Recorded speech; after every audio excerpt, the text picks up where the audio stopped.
Except it's got Adam Sandler and it's directed by Adam Shankman. I'm just wondering what grabbed you, whether there was a sense that, well, this is going to be a big movie, this is fun to do, this is comedy. I don't know what grabbed you.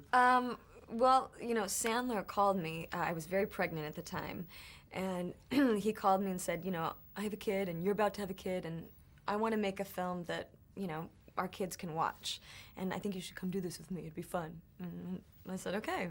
It was literally that easy. I mean, I had done the previous two jobs I had were quite serious, and I think I was just ready to do something a little lighter. And you know, I live in New York, and it was winter, and I thought, California, you know, babies on barefoot on the grass. Yes, I think that sounds like a good job. That's how Michael Caine spent most of his career, looking at the locations and then the scripts. Me too.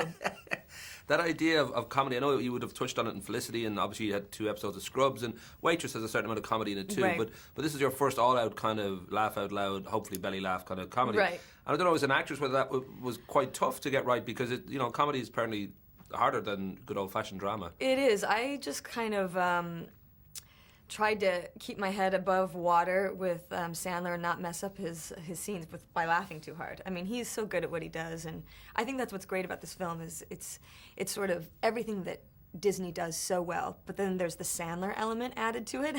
So it makes for, I feel like, kind of a more modern, current version of what Disney does. And you know, I just saw the film a couple nights ago with an audience full of kids, and it was so fun. I have to say, I was so pleased with it. It's hard sometimes to watch a film that you're in, and I just think it turned out so well, better than I thought it could have.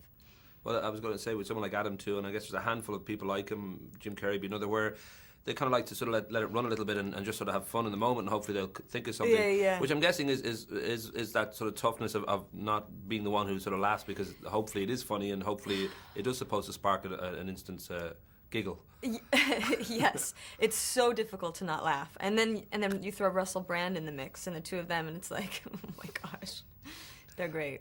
I admire the fact too that in 2002 when Felicity ended, you took 2 years out, you went to New York, and you kind of turned away from Hollywood for a while and just lived a normal life and got other things going on, which I'm sure had your agent crying, but I don't know whether you felt it was something that, you know, you've always it's completely necessary to do every now and again to just be normal and not sort of be relying on a phone call and dealing with rejection and all that. For me, it was just survival. I mean, doing our series is such a grind, and I think I just needed the break. I just needed to be a kid, kind of, and it saved me. I'm so glad I did it, and you know, I just needed to care about what I was doing again, and I did. I took the time, and I got to, you know, go out dancing with my girlfriends and read books all day and do kid stuff, and then finally I was interested again, which was good.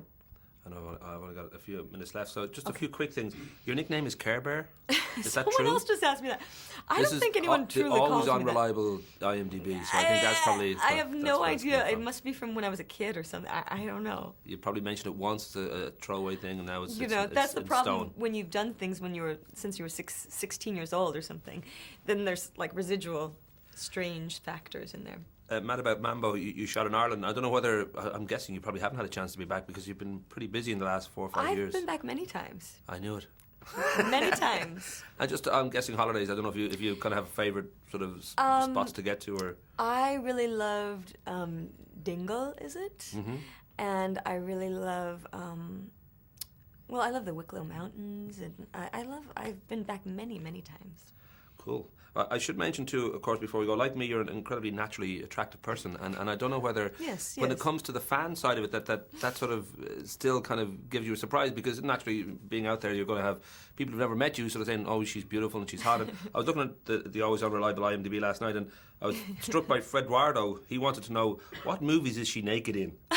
Nice. That's Fred Wardo. Nice. He's a film critic, I think, for the New York Times. I like it. Yeah, I think he must be. But does the fan side ever kind of infringe upon you? You seem pretty removed from it. I don't know whether it's... I don't look at him too. I mean, you drive yourself crazy. And you'd make yourself crazy. I think it's better to just avoid, and not read. That's what I do. Cool, lovely to talk to you. Yeah, nice to talk to you too. Man. Yeah.